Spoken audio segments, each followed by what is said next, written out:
All right, with some luck, I will have configured the streaming software properly and we'll actually be broadcasting. So I'm going to try to keep an eye on the YouTube panel here off to the side and going to hope that my green screen setup here is good, and we're going to go ahead and get rolling. So feel free to ask questions. I feel like there's a shadow right here and it's going to allow the green screen to bleed in, but hey, we'll deal, right?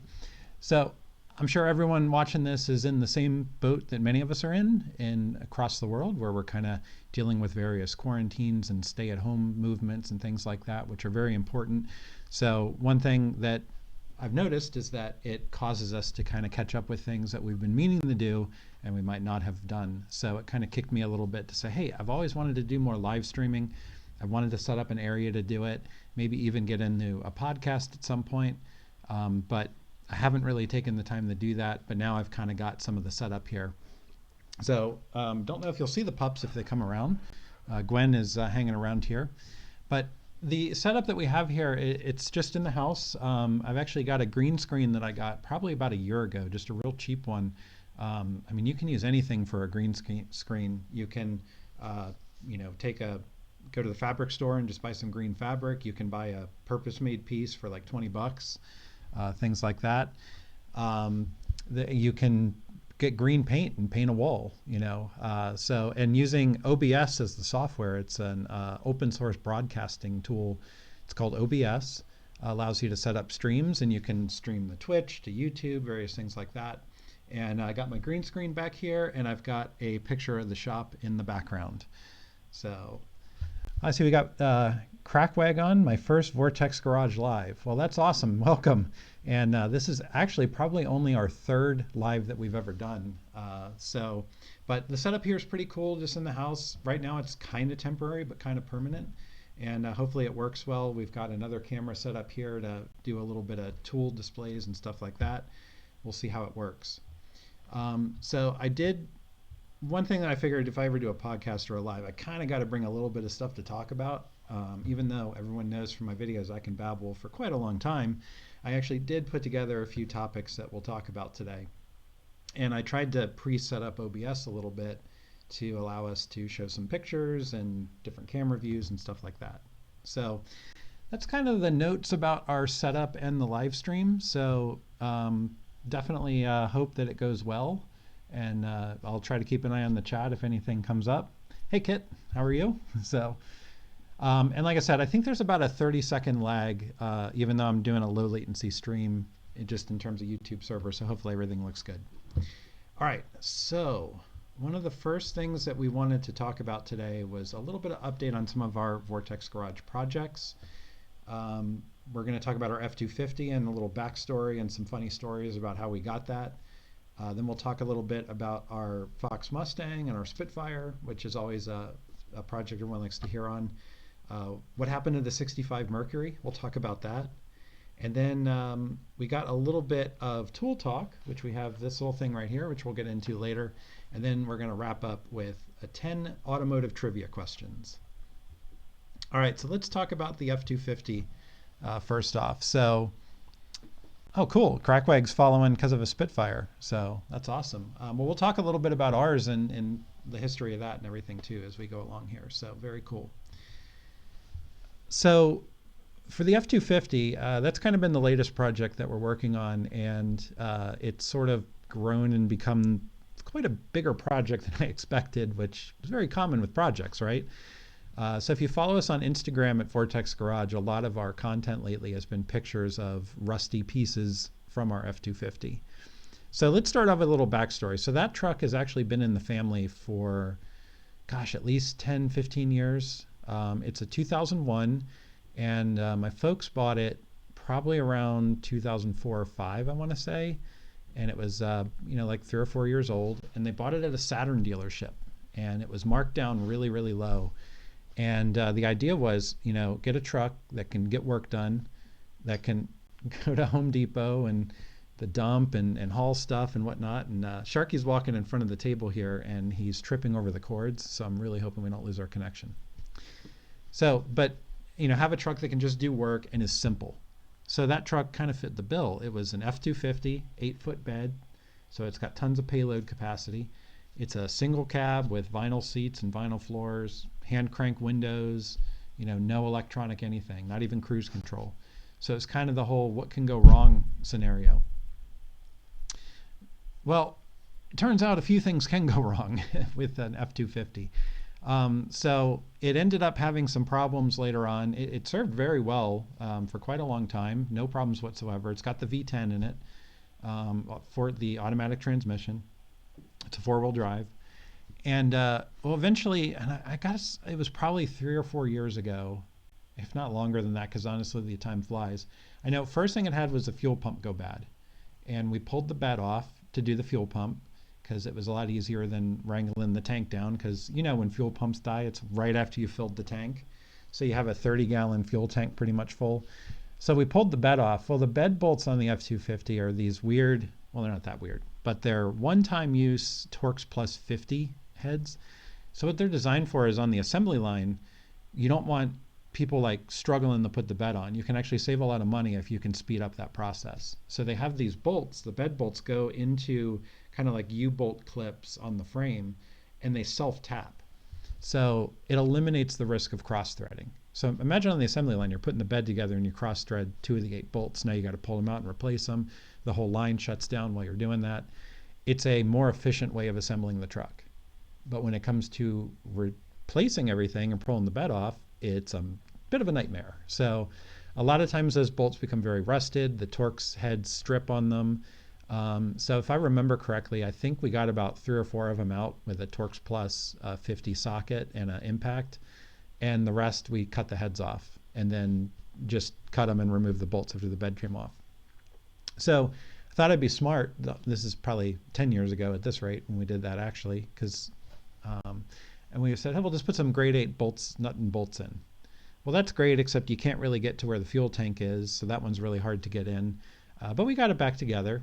And well, when I brought it over here, I figured, you know what, I'm going to go ahead and replace that. And I noticed the bed had been pulled off one more time since I worked on it back then, and only 5 of the bolts were back.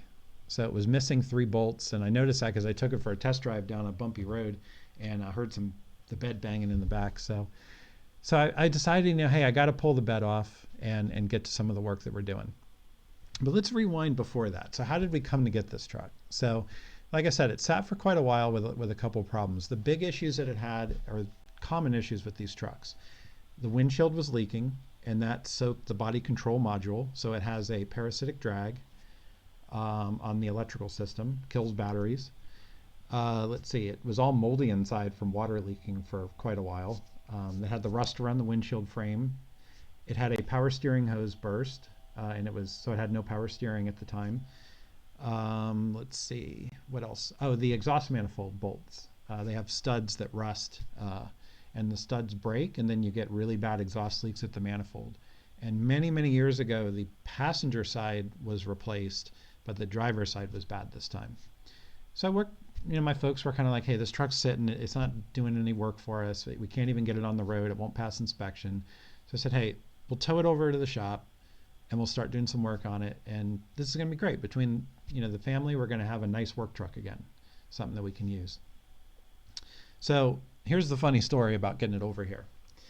So the tow company comes. I had AAA, and I called up AAA and I said, hey, I got this truck. It's at this address, and I want to bring it over to the shop here.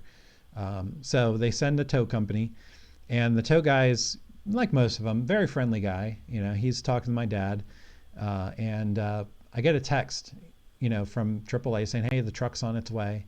And then immediately I get another text. It's from my dad, and he says, hey, there's a bit of a mishap when they were loading the truck on the tow truck. It was a flatbed. He said, yeah, so we had it kind of near some trees, and he was winching it up onto the truck, and he had left the driver's door open, and he was talking to me, not paying attention, and the door hit one of the trees and hyperextended on itself. It basically bent backwards. And of course my dad was like, hey, what are you doing? The guy stopped, ran over, and it dented the door and bent up the front fender, and the door wouldn't open properly without catching the fender. So the guy shows up, and man, the guy was super apologetic. He felt super bad. And I took a look at it, and I was like, it wasn't that bad. And it was kind of one of those scenarios where like, all right, what do I do here? Do I call AAA? You know, the guy's going to get in trouble. You know, he said he wasn't going to get fired, but I was like, I'm pretty sure these tow companies, unless these big tow companies, I don't know how nice they are to some of these drivers. So, and this might kind of fall into where we are with everything going on with the quarantines and whatnot, and kind of looking out for people and, you know, trying to think about people as what they're going through in their life. So I looked at this guy and he was really offering, he didn't want me to contact the tow company, of course. And I figured why. And he was offering the, hey, you know, get an estimate and I'll pay for a new door. I'll pick one up for you at a salvage yard. And I looked at it and I said, yeah, I'll be in touch with you. So I took the truck up and started looking at it. And here's the deal. I never called the guy back. I never reported him. The door had a dent in it and it's totally fixable. And the fender had a ding in it and I just hammered it out. Got the door lined up. I mean, the hinges aren't damaged. The door seals.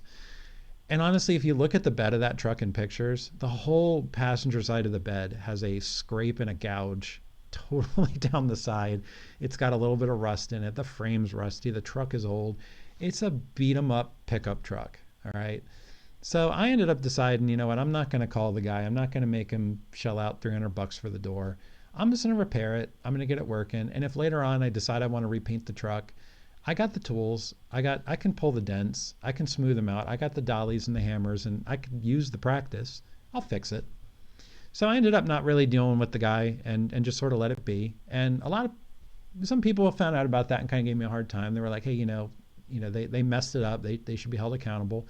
And here's the deal. That guy, he knew he made a mistake, and he definitely was, man, he felt bad, when he showed up. So, I ended up, yeah, Tom B, a new door would be like putting lipstick on a pig. That's exactly why I didn't bother. The rest of that truck is banged up. If anything, it's more battle scars. Thing looks cooler. So we ended up leaving it as it is, and that's how it sits today. And we fixed the windshield. I have the video up where I did that, and I didn't even repaint it. I just painted the white epoxy primer that goes up the roof a little bit. It looks good enough, and it doesn't leak.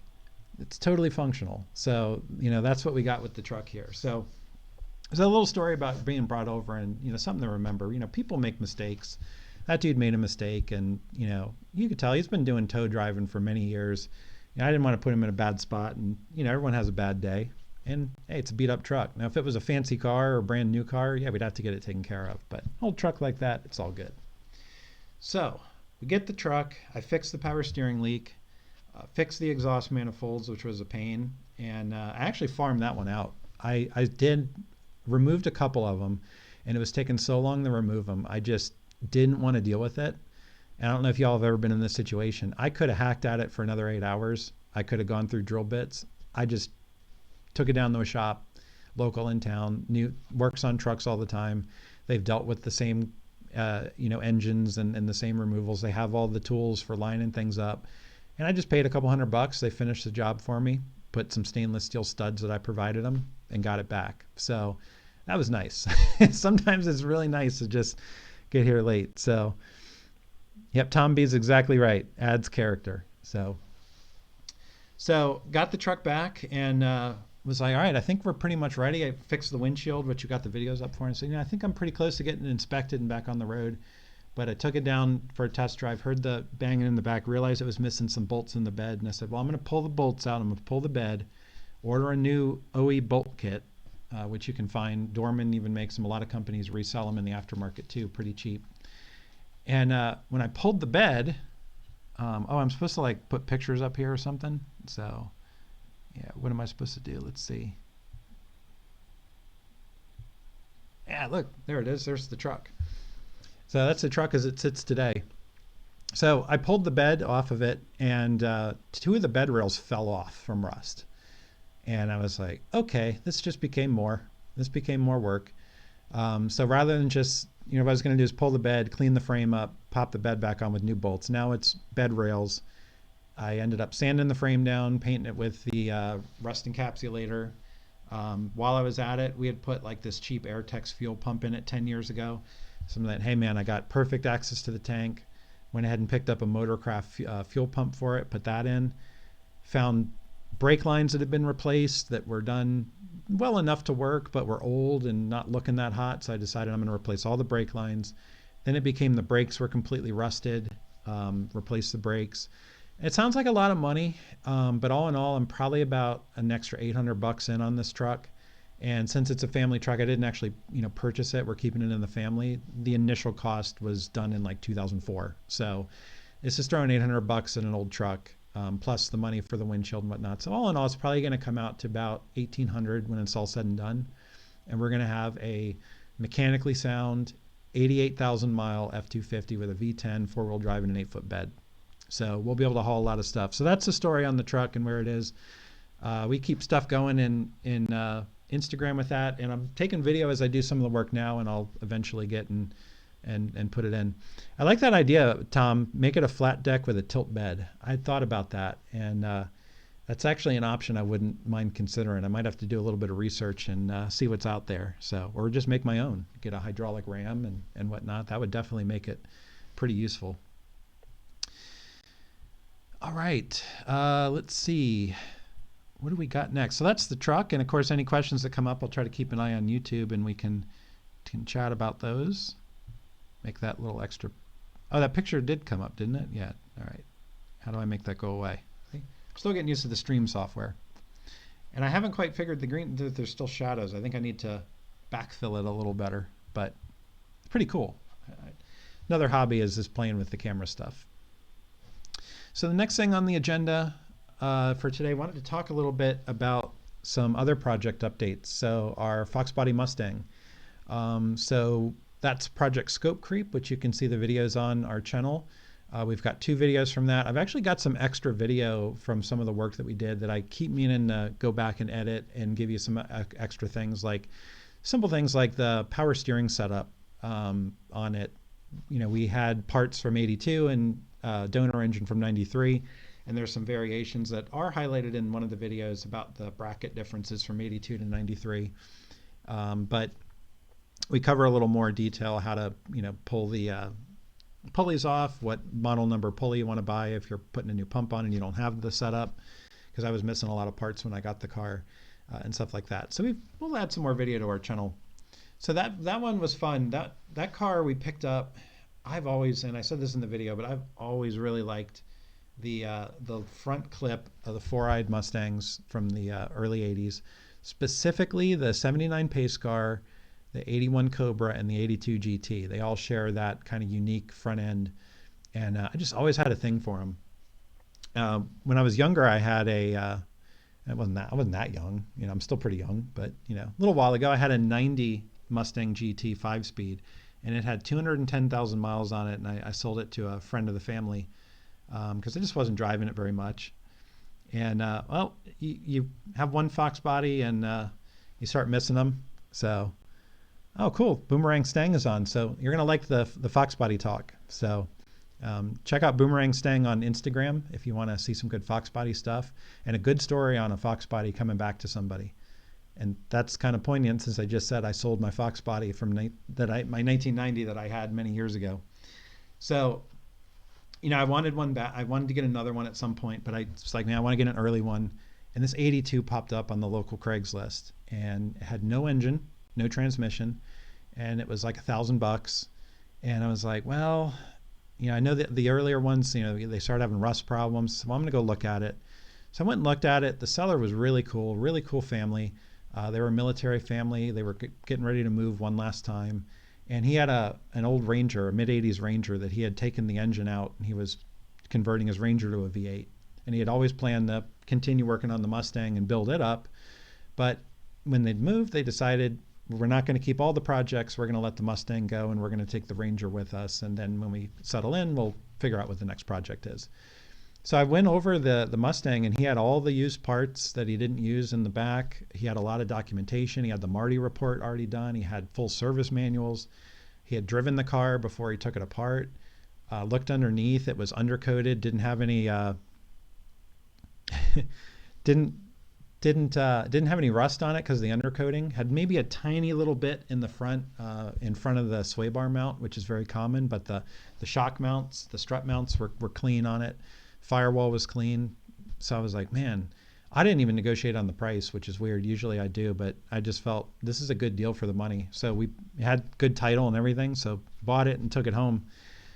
So the original plan with that one was just, hey, I got all these other projects. I keep getting distracted by stuff on Craigslist. I don't need another project, but I wanted an 82 GT. They don't come up very often. I thought, well, what if I just get a used motor and transmission and just slap it in there and get the thing running? I can tool around the property and, at least move it around so it doesn't just sit and rot away.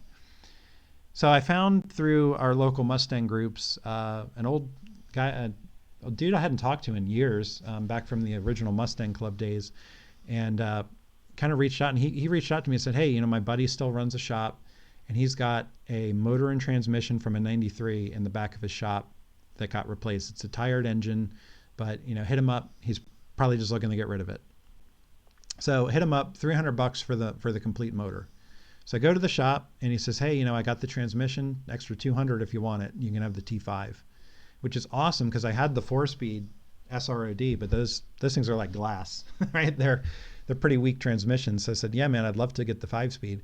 So $500, bought it, loaded it into the trailer, I took it home. And in the videos, he ended up cleaning it up. And the joke I make in the video is the mistake I made is that I took my little half-used can of Duplicolor engine enamel, and I decided after power washing the motor, I would spray paint it. And then I had the valve covers that I bought at some swap meet back in the early 2000s for $5. They were nice chrome Ford Motorsport covers. I put those on it. I was like, oh man, this thing looks good. So one thing led to another. Here I am buying, all the parts I was missing anyway. I had the wrong bell housing. I had the SROD bell housing. I needed one for a T5, so I picked one of those up for like $50. And new clutch, new flywheel. You reuse the alternator, but new power steering, new lines. Ran all new fuel lines in it, so I could make it future proof. So I ran 3/8 feed and 5/16 return. Basically upgraded them. And well, it turned into what you see on the YouTube video, which was Project Scope Creep. So I finished that a little over a year ago, maybe a year and a half ago, and just been kind of driving it around the local shows. Starts up and runs perfectly. That 93 motor, it's a roller motor. It's got the 82 carburetor on it. Well, let me take that back. It has the 2-barrel intake, but they had a 500 CFM Holley carburetor on it. And I put that on. It actually runs really nice for what it is. Yeah, it could probably benefit from a 4-barrel, but we're going to do more later on. That engine isn't all that tired. It probably has about 140,000 miles on it, and it runs pretty strong for what it is. So cool. We got a couple more folks on. Thanks for all the WJ videos. Waiting on your next big project. Appreciate that. So we'll talk a little bit about the WJ since we got time today. We're just hanging out. So anyway, on the Mustang, haven't really done much since the end of the video. Like I said, just tool around in it, just basic maintenance on it. Everything's running great on it. Everything's, held up really well on the work that we did. Overall plans for it, probably wait till we finish up another project and then get back on it. What I'd really like to do is build a motor for it off to the side. So one thing I've actually never done is build a motor from scratch. I've replaced engines with reman blocks and long blocks and whatnot. I've taken them apart and things like that. But I've never actually built an engine from the ground up. So I'd like to get a block, get it machined, or buy an aftermarket block, buy some parts, maybe do a stroker kit, and just build up a nice naturally aspirated 331 or 347 stroker, something with good amount of power, and get a nice transmission to go behind it, and then maybe do the suspension, stiffen the frame, with some good underbody, what do you call them, subframe connectors and stuff like that. It's going to need a rear end at some point. It's still got the 7.5 in it, so no dumping the clutch right now. Though I'll probably put an 8.8 in it, or I'll wait and build up an 8.8 or have one built for me, because again, another thing I haven't really done is a lot of rear end builds. So that's kind of what I plan to do with it, I think, is end up just making a nice cruiser or something that if I wanted to go to a track and play around, do a little bit of corners and stuff like that, it would be competent. I don't think I'm going to make it a track car per se, but just something kind of fun. So yeah, that's kind of where that one's at. WJs. We got a lot of WJ folks on. WJ videos are, I think, how a lot of people find me. They're the videos I have with the most views. And honestly, in the family, we have 3 WJ Grand Cherokees, all of which are 2004s. We had one with an inline 6 and the Select Track transfer case. Sold that to a neighbor last year, so it's right down the road, and still help him out with it from time to time. That one has 185,000 miles on it, still running strong. My white one was a 4.7 with the Quadra Track. Didn't have Quadra Drive, just Quadra Track. And that one has 169,000, I think. And I sold that to a friend of mine, and he's still driving it to this day, enjoying it as a weekend truck, stuff like that. Came back a couple months ago. We did a little bit of work on it. 4.7 WJs are the best. They are. They got some power to them. I mean, I know those inline 6s run forever, but those 4.7s, man, they got more get up and go. That's for sure. So my white one, the one video that I never made, because this is back in my old place before I had this shop, was the head gaskets went on me at 135,000. So ended up doing the head gaskets then, which is a pretty involved job in the car. The reason they popped, and I think I've talked about this in some videos, but for all you 4.7 WJ owners, if it overheats, and I told the guy I sold it to, I said, if you ever have an overheating problem, pull over and shut the thing off and get a tow. Don't do what I did. We have this problem in my family where we're all genetically predisposed to have the I'm going to make it home no matter what. Right? So you're overheating a little bit, foot to the floor, just go for it. Take the hood off, pour some water on it, whatever. Get yourself home. I did that to the WJ. It wasn't overheating profusely, but it was definitely running warmer than it should have. Had a stuck thermostat, if I recall, and replaced the thermostat and fixed it, and everything seemed fine. A couple months later, I was doing a long trip on it, and it started to just run poorly and not have a lot of power, and it started throwing a code the next day, and I knew I was in for it. So the problem with the 4.7 WJ, and you see there's a lot of cars, has an iron block and aluminum heads. Okay, so if you have different materials on those, you end up with different expansion from heat. So when you overheat the motor, the aluminum head's going to expand differently with different characteristics in the block. And when they cool, it's going to contract differently. So that's usually why you have head gaskets pop, is from an overheating situation where you end up with a, warping of the head or something like that, or just the dissimilar heat characteristics of those two pieces, you end up popping a head gasket. And that's what we had happen. So pulled the heads, had a machine, checked for cracks, did new valve seals in them, bought all new parts while I was in there, new timing chain, all the setups like that. Everything was pretty good for 135. The engine internals looked perfect, had all the crosshatch marks, the cylinders looked clean, the cams looked wonderful. So put everything back together, and things been running great. No problems ever since. That was probably about, well, let's see, that was before 2013. So that was probably about eight or 9 years ago I did that work, and it's still running good. So let's see, got a couple comments here. Just did a 247 to 244 HD on the 04 Overland, increased mileage by 4. Man, I'm not surprised by that, but that sounds awesome. I'm actually kind of curious where you're finding the 242 HDs, if I recall. I'm getting a little rusty on my WJ knowledge. They're kind of unicorns. They're a little hard to find. Like, there weren't many, because those should be behind the 4.7s that actually had Select Track. They would have had the 242 HD, and most of the 4.7s either had Quadra Drive or Quadra Track, which meant they had the 247 case in them. So good for you for finding a 242 HD. That's awesome. O2 Laredo V8. All right, there you go. I think I might have to scour some scrap yards around here, because I said when I sold my Jeep to my buddy, I said, when you're done with it, let me know. I'll buy it back. So I love that Jeep. So the third one that we have, my dad's got right now. We actually bought it from my grandfather when he was still driving, and it's an 04. It's an interesting one because it's a 4.7 V8. It's got the Quadra Track 247. But it has it doesn't have body colored bumpers. It has the black rubber bumpers on it. It doesn't have automatic headlamps, but it has a sunroof and it has leather seats. So it's kind of like a really weird package setup on it. It's weird like what it has and what it doesn't have. And then I do have one of my buddies bought, and again, another 04. I think we love the 04s for some reason, or that's what we kept finding. He's got an 04 Limited with quadra drive.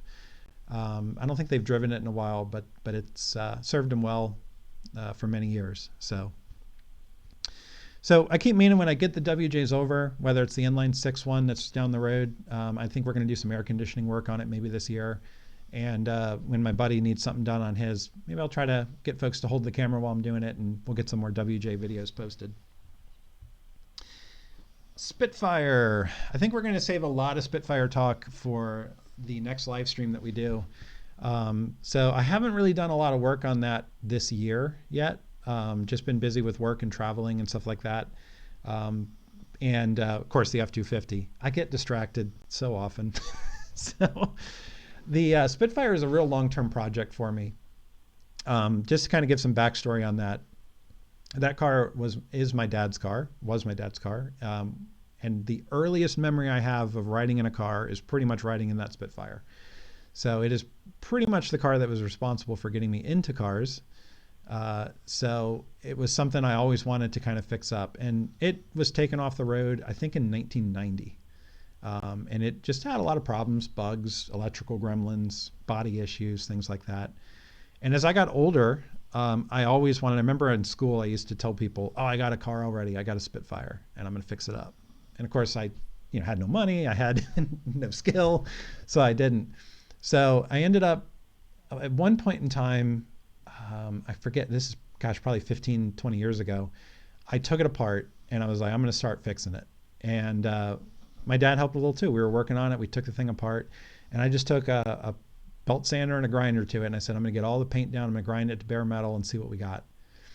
Every single panel, no lying, maybe the firewall was okay, but every other panel on it had either been dented and filled with body filler, like an inch thick, or was rusted and gone.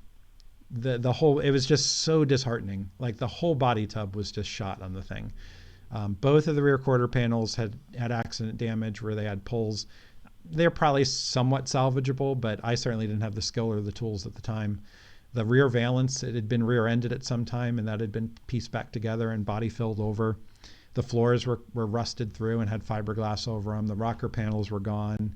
The windshield was cracked. I mean, just probably the top panel and the trunk lid, I think were okay. The hood, the front end had been smashed and bonded over. Probably salvageable, but not really that great. The rest of the hood was in good shape, fortunately, which is good because I think I'm going to use that one. And the frame was in good shape. Didn't look like it had any hits that were hard enough to cause frame damage. But I ended up getting the frame sandblasted and powder coated, put everything in the storage basically, and said, one day I'll get back to it. When I finally got the shop here, I've moved everything over and said, now's the time, I'm going to do this. I found the second car because I needed a body tub, and I found the second car for $500, and that's primarily the one we're using panels from. It's kind of one of those deals from two cars, we're going to have one, which is kind of a sad situation for a lot of older cars, but I tell you, the shape the one was in, there was not enough to make a car at all. And there's pieces that aren't reproduced that you just can't find, or the cost would have been so prohibitive. So we're going to end up with a really, really good car. And in fact, my dad's car was never a numbers matching Spitfire anyway. It was a 68 chassis with a 65 body, I think, on it. So it was kind of a mishmash of parts. So at any rate, we got a good frame. We got a good chassis with a title. We got a good body. We're going to work on, basically getting a parts car and making one car out of it with the good one that we have. So it's going to turn out well. Let's see what we got here. I remember the 69 Spitfire GT6 Plus. Oh, I love this. Those are cool. Put a 327 in it and a 350 trans GM 2-speed. Oh, then a 350 with a GM 2-speed power glide and fender wells. Holy moly. It was funny because when I was younger, that was my fantasy. I wanted nothing to do with that little 4-cylinder. I didn't want anything to do with 70 horsepower. I wanted to put a small block in it and just have fun with it. And now I'm maybe older, wiser, or just maybe I'm not as cool, but I'm like, no, I want to have it closer to original. So we're going to stick with the original 4-cylinder, maybe put a few hop up parts to get a little more power out of it, but that's kind of the way we go. Civic Si 200 horsepower, that would be cool. I was thinking that, and I kind of think about like the Lotus 7 when you think about that. Like the Lotus 7 was originally something that had like a really small, old motor in it, but they've throughout the years put, Toyota engines. They had Ford motors, Cosworth tweak stuff like that. So let's see. Did you want it painted Corvette yellow like he had done? I don't know who that's for, but I like yellow on them. For mine, I honestly still debating the color. Yellow is in the running, but I honestly think the light blue, I think the Heritage Blue, I think they call it. I saw one I went to the Hershey Auto Show back a couple years ago and saw a GT6 in that color. And seeing it in the flesh, I was like, man, that color just fits it, especially the earlier ones. So we're still working on it. I'm really slow to work on that car for one primary reason. I want it to be probably way too perfect. So if I'm not feeling it, I don't feel like working on it. If I work on it for a couple hours and I feel like I'm getting kind of stressed out, I don't want to make it worse. And I'm actually learning a lot as I do it. I've never done full panel replacement body work, stuff like that. I've done light work like that, but to do the whole thing, it's an experience. So I'm really taking my time on it. And yeah, I get distracted a lot and people give me a hard time, and rightfully so. Especially my friends, they know me. They know I get distracted vehicularly very easily. So we're going to press ahead this year. I'm going to kick back up on it and get some work. Really the goal is, to try to finish the body work as much as possible. I don't know if I'm going to paint it. Red candy, I think, would be spectacular, by the way. That's a paint job I don't think I could do. So again, I've never painted an entire car. So do I start with my Spitfire, or maybe I paint the Fox Mustang, which I don't care if it's 100% perfect, which my first paint job won't be. There is a shop in town. The guy who runs it is really cool. He's active in some of the car groups, and I might have them paint it, but I'm trying to really do as much of the prep work as I can to keep costs down. I mean, let's be real, a good paint job is many thousands of dollars. So I want to try to limit the amount of stuff if I can bring it in blocked. I mean, obviously have him check it. I'm not going to put the guy in a bad spot to trust my work, but I'm figuring I might reach out to him this year and kind of, show him what I'm working on, finish it up, kind of keep him apprised with the work's doing, and see if they want to do it. Who knows? I might change my mind and try to paint it myself. So practice on the truck. I agree. That's another thing I've been thinking too. And that's the thing. If I get distracted and give myself more time on the Spitfire, do a spray job on something like that, you pick it up pretty quick, and if it comes out pretty decent on the truck, I honestly think that light blue is a pretty forgiving color. And if I do it, especially as a single stage, wouldn't be that hard. And it's not a big car. So yeah, I'm honest with you. I'm not sold on the outsourcing of the paint yet. We'll see how it goes. So that's kind of why the Spitfire's taking a while. I'll do my best to keep video updates and updates on Instagram like that, and we'll try to keep up. Tom B, you're right, man. You learn faster making mistakes and learn on the truck. You're spot on, man. And that's a good advice for anybody. That's the only way I've learned how to work on stuff is by making mistakes. And heck, I look at some of my early videos and I'm like, oh, why did I do that? Like, that's called learning, right? That's called, I learned a new way to do that. I'm more efficient at pulling apart a front end. I'm more efficient at doing this. I think back to what I did, my first car that I got running, my friends joke about it, some of the things that I did on that car. I think I had a plywood floor covering a rust hole because I didn't want to deal with it. Had a lot of zip ties on that car too, but that's how you learn, and you learn by doing. It's exactly right, and it's how you get better. All right, let's see what else we got here, and keep an eye on the chat. Oh, I said 65 Mercury. What happened to it? So we had a couple videos about a year or two ago where we had a 65 Mercury Marauder, Park Lane Marauder. So little hint or tip, back then in the 60s, Marauder was not a model of car. It was actually a trim level. So there was like the Monterey Marauder. I think was there a Montclair Marauder? And then the Park Lane. So the Park Lane was, stop signs work well too. Yeah, they certainly do. road signs. Which by the way, rat rod, you got to have some street signs covering up the rust holes in your rat rod. So yeah, the 65 Mercury. I have a 03 Marauder that I used as a daily driver for many, many years and still got it. My folks ended up picking up an 04 Marauder back in the day as well. And we really enjoyed those cars. And my dad found this 65 on eBay out of Illinois, and it was real cheap. And he bought it, had it shipped. We got it running. We drove it around for a while. It was a decent, 20, 30 footer, maybe something like that. But it had its issues. It ended up like everything else. This is 15 years ago, probably when we got it, maybe close to 20.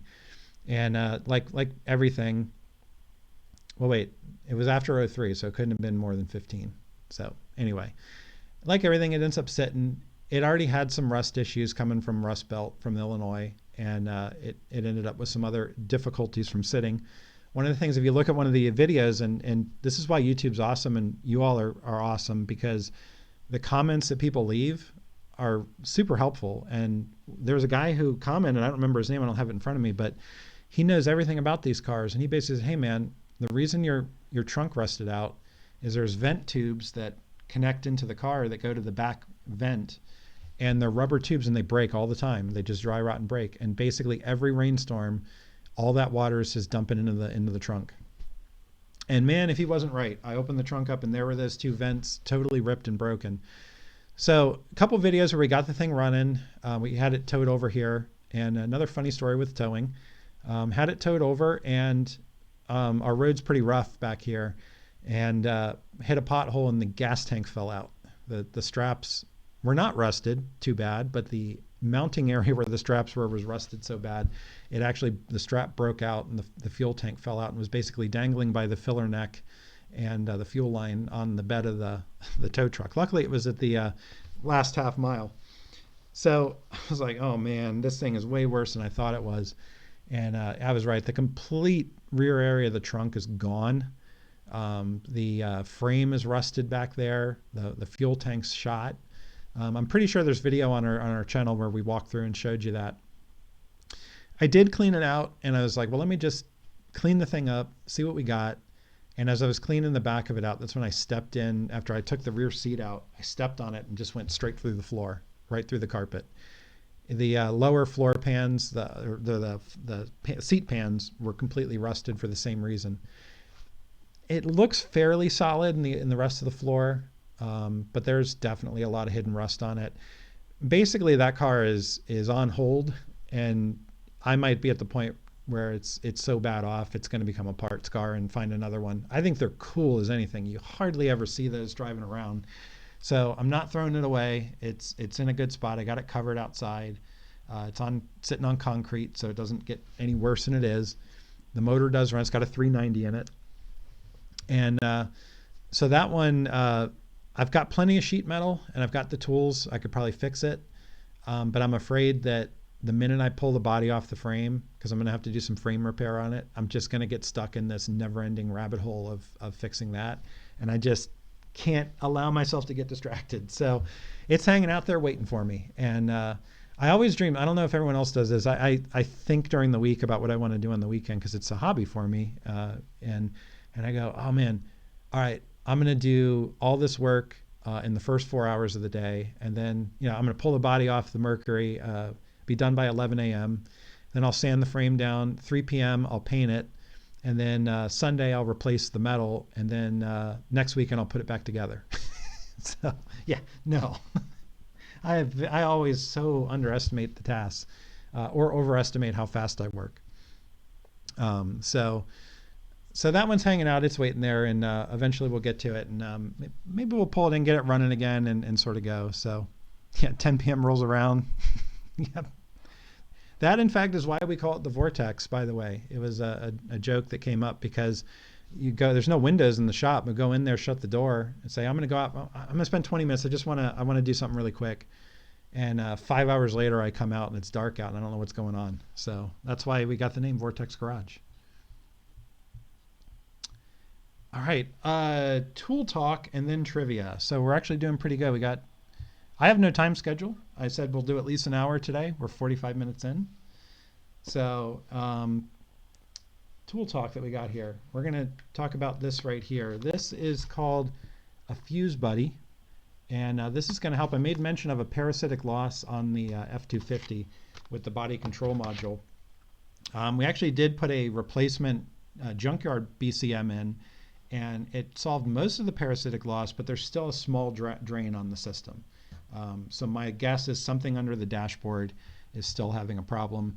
There's a lot of relays and connectors over there. A lot of the water just pours through the bottom of the windshield and goes in the back of the dashboard and ruins things. So I need to figure out what circuit is draining.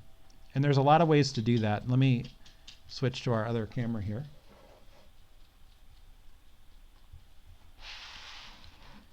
So this is the fuse buddy right here that I picked up. So these are about 20 bucks, and there's different ones out there for the different fuse size. I think this is the ATC one, and they've got some for mini fuses as well. They also have one with different end pieces you can put on to kind of work in all of them. The only thing with that one is it doesn't have quite as low a tolerance for showing a drag. So this one will do like 0.01 amp draw, whereas the other one with the multiple connections only does 1/10 of an amp. So I ended up picking this one up because I can get a little more clarity on it. So I'm going to open it up and show you what this is. This thing is really cool. Now you can check for parasitic loss by going to a circuit, tapping into that circuit, and then putting an ammeter in place, basically, you know, or using a digital multimeter and kind of putting it in series, and you can get an idea of what the amp draw is on that circuit. What this does, this is so cool, all right? This allows you to put a fuse in it, so you can retain the fusible circuit, and you can match up the fuse to what it is, so you're not putting the circuit at risk or putting your equipment at risk. And then this just plugs in to where the original fuse goes. And then it turns on, and it'll tell you how much amp draw is on that circuit. Now this is super handy for a couple reasons. Parasitic drag, if I plug this into a circuit, and I can just go through the fuse box in minutes. I can pop the fuse in here, plug this thing in, and see if there's any drag on that circuit. I'll be able to go through the entire fuse box in like 5 minutes and find out what circuit is got an amp draw when the keys are out and it's sitting with the battery connected, because that's where we're having it. So this thing is going to be super handy. And let's see. I haven't used it yet, but it's kind of waiting to get through the brake lines and everything else in the truck. But one of the last jobs I'm going to do is try to tackle that parasitic drag. So we're going to use this tool for that. And definitely a pretty cool piece. Kind of forgot where I was going with this, what I was going to say. Oh, yeah, the other thing you can use it for is troubleshooting electrical components like, say, a fuel pump. If you want to see if your fuel pump is pulling extra amps, maybe the motor and the pump is starting to fail and you're getting an extra drag on it, you can basically find out how much amps you're using on a circuit. If you installed an extra circuit with some lights and you're kind of curious how much more you can add, like say you put some LED lights in, you put a new circuit with a 15 amp fuse on it, you want to find out, hey, how close am I to my 15 amp circuit load? You can plug this in, run your lights, get an idea what your amp draw is. So this is a really cool piece. So if you're interested in it, it's called a Fuse Buddy. This one is model number 304B, and this one's for ATC fuses, and it was I want to say it was 22 bucks, 25, I can't remember exactly, and it is available on Amazon or other tool sources. They do have other model numbers out there. I think the 302 is for mini fuses, but you can go to the Fuse Buddy website, look them up, and you can find stuff like this. This will support up to 20 amps, and it'll have a resolution to 1/10 of an amp, or 100th of an amp, I'm sorry, 0.01 amps. So pretty cool stuff. All right, let me switch back. Hey, it worked. Awesome. All right, so what we're going to do here, let's see, most ATC fuses I've seen.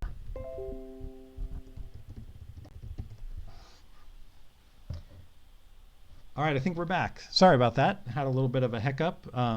Certainly not something I wasn't. I was kind of figuring we might have some issues. There's a lot of people using bandwidth lately with everything going on.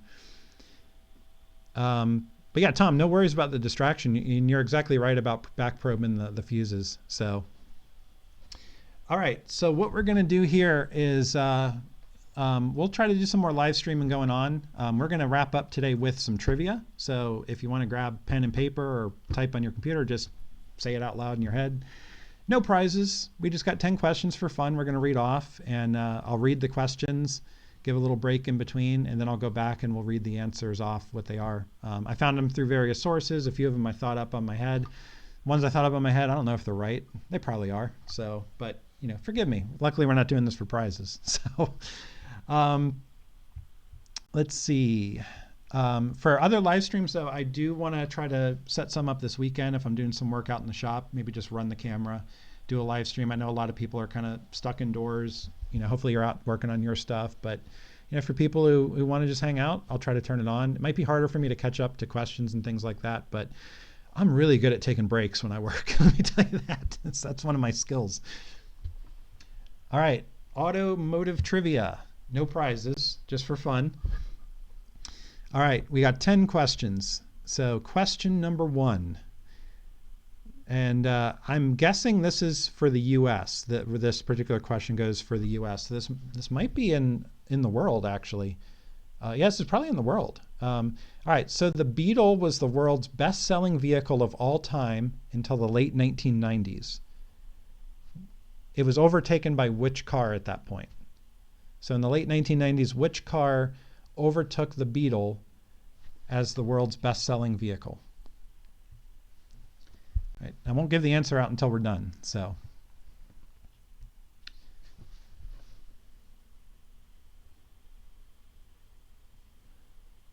All right, question number 2. And if I go too fast, let me know. I'll keep an eye on, I'll switch back and check the stream comments. Question number 2. Who designed what was considered to be the world's first car? And bonus points, if we're keeping points, but bonus if you know the year and the name of that car. So who was it that basically is considered designing the first car?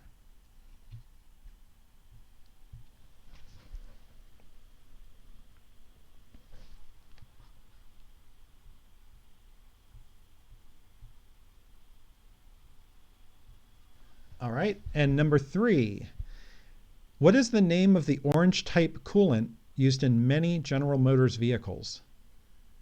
And some of us really don't like it. So, what is the name of the orange type of coolant used in many General Motors vehicles?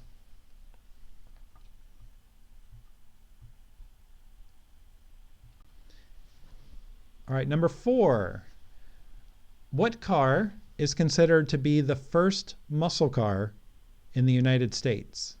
So most people, just as a hint, there's probably some arguing that can happen on this one, but most people consider this particular car to be the first of the muscle cars.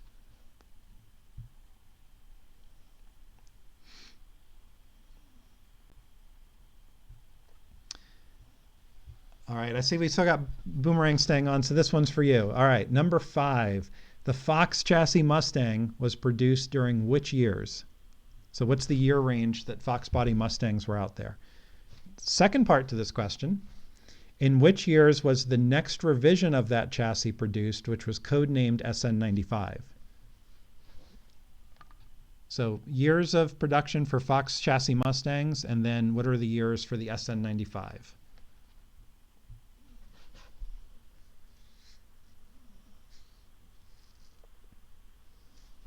I love reading the answers, by the way. And I'm totally cheating because I know the answers. I looked them up. So some of them I'm like, oh, I didn't know that. So. All right, number 6. Well, here's a similar kind of question, but we're going to do this for the Chevy folks. In what years was the square body Chevy truck produced? So the term square body Chevy, what model years does that refer to in Chevy trucks?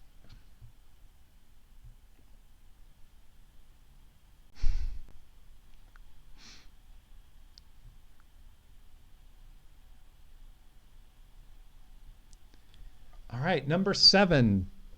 This one I made up, and this one is probably debatable, but let's think.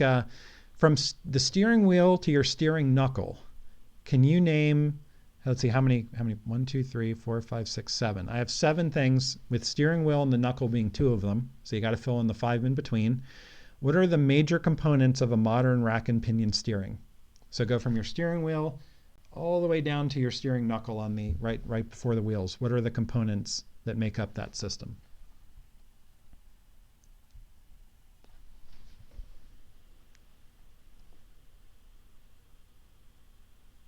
I'll give a little extra time on that one.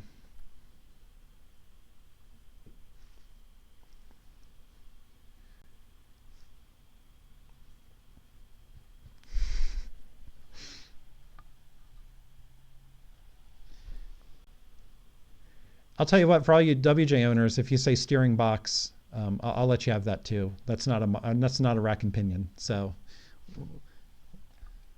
we're good to the WJ folks. All right, number 8 is another one that I came up with. So why should you never touch a headlight bulb when you're installing it? So just the bulb. You're putting a bulb in. Why should you not touch it when you're putting it in?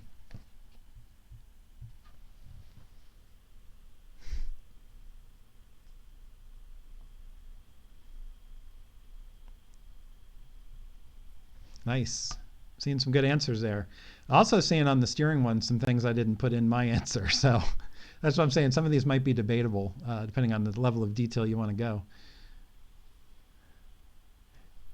Hey, I appreciate it. We got someone leaving. Good night. Love watching the videos, especially the Grand Cherokee. Appreciate it. Like I said, we'll try to keep some more WJ videos. I'm glad you were able to make it. So,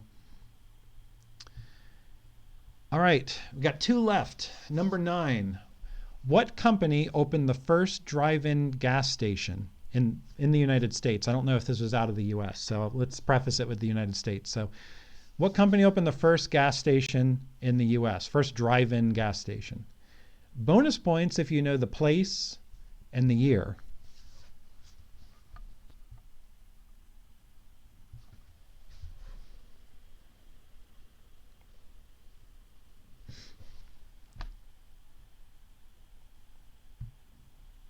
All right, and the last one, couldn't let you Jeep folks down, so we got a Jeep question. I got many more we can go on next time we do trivia. All right, so what Jeep model goes by the code name MJ? What Jeep model goes by the code name MJ?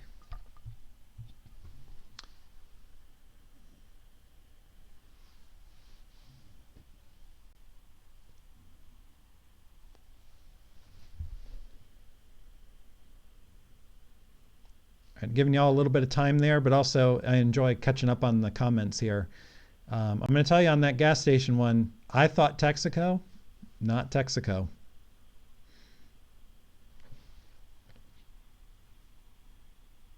Alrighty, we are going to go ahead and give the answers to our questions here. So what I'll do is I'll read off the question one more time and give you the answer, and then we'll move on to the next, and then I'll catch up with you all in the comments. All right, so question number 1. Well, actually, let me just make sure there's nothing here saying read another one. No. Nope, all right, good. All right. Question number 1 was, the Beetle was the world's best-selling vehicle of all time until the late 1990s. What was the car that overtook it? I saw a couple of correct answers there. It is the Toyota Corolla. The Toyota Corolla overtook the Beetle in the late 1990s. All right, question number 2. Who designed what was considered the world's first car? That was Carl Benz. Carl Benz, and that was in 1886, and it was called the Benz Patent Motor Wagon. I knew it was Benz, but I didn't remember the year or the name of the vehicle. So I got that one partially when I looked it up. What is the name of the orange type coolant? It's number 3. What is the name of the orange type coolant used in many General Motors vehicles? The answer, of course, is Dexcool. And some of us don't like it because if you mix it with other stuff by mistake, it likes to gel up. And it had a tendency to eat intake manifold gaskets on some of the 60-degree V6 cars. Weird knowledge I have that I wish I didn't. So. Number 4, what car is considered to be the first muscle car in the United States? Now again, some people, I know Chrysler would love to tell you it was the 300 with the Hemi engine in the late 50s, the early 331 I think it was. but it is actually classically known as the 1964 Pontiac GTO, as the first of the muscle car era in the early 60s. All right, number 5, and I know Boomerang Steng got this one. The Fox chassis Mustang was produced during which years, and then in which years was the next revision, the SN95, produced? So the Fox chassis was 1979 to 1993, and SN95 went from 1994 to 2004. And you can check my answers on that. Hopefully I got it. So, all right. In what years was the square body Chevy truck produced? This was question number 6. Again, I didn't check my answer here. I'm going off memory, so hopefully I'm right. But 1973 to 1987 is the years for that. I know 73 was the first year of the square body.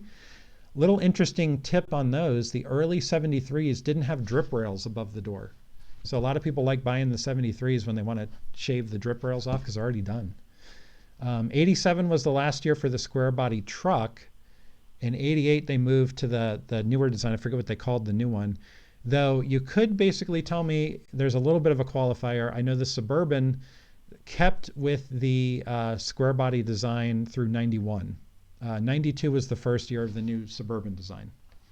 But from the actual pickup trucks, 73 to 87 in the US.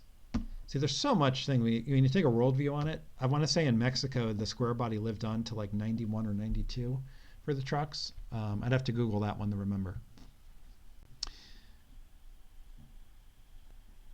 All right. Let's see. Number 7, from the steering wheel to the steering knuckle, can you name the major components on a modern rack and pinion steering system?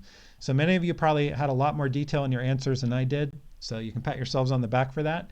The basic pieces would be your steering wheel, your steering column, your steering shaft, your steering rack, your inner tie rods, and your outer tie rods, which attach to the knuckles. Now, yeah, we could definitely go into more detail with that and talk about rag joints and the connectors and the U-joints and the couplers and the clock spring, things like that. But the basic system's there. So I know some of you went a little more detail, so you get extra points. All right, number 8. Why should you never touch a headlight bulb when installing it? And I saw tons of right answers on this one in the comments. The oils from your finger. That's exactly right. So my understanding is the oils of your finger will get on the bulb and actually boil off when you start it up because those lights get so hot. And when that boils off, it causes that temperature differential, just like we talked about earlier with those head gaskets, and it can cause the bulb to shatter. Number 9, what company opened the first drive-in gas station? And bonus points if you know the place and year. So just like many of you, I would have guessed Texaco. It was not. It was actually Gulf. And it was actually in Pittsburgh, Pennsylvania, 1913. So Pittsburgh gets the honor of having the first drive-in gas station. It was a Gulf station in 1913. So I learned something today. All right, final question. What Jeep model goes by the code name MJ? And it is, maybe it's code name Michael Jordan. It might be, but it is in fact the Jeep Comanche pickup truck. So if you got that one, pat yourself on the back. And that is it for our questions. So what I'll do here is kind of running out of topics for today. So I'm going to keep an eye on the chat window here. If anyone has any final questions or comments or anything like that, we'll do our best to address them. I'll babble for the next 30 seconds to fill the time delay, and then we'll disconnect our stream for the time being.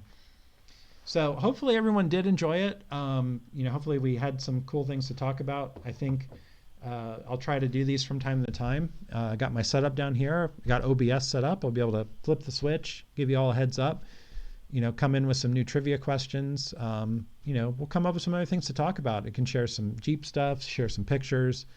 If I take the laptop out to the shop, get a stream going there, we'll maybe be able to do some work and have some QA sessions and stuff like that. So, but hopefully everyone enjoyed it. So Tom B, thank you. Appreciate it. Good times, entertaining, and cheers. Cheers to you as well. Appreciate you joining. For everyone else, I appreciate you hopping on. If you're not already checking us out on Instagram at Vortex Garage, you get a lot of updates. I love posting weird things there. Otherwise, we'll see you on YouTube and we'll see you on the next live stream. So again, thank you very much. Everyone stay safe, enjoy yourselves, and have a good evening wherever you are in the world. So.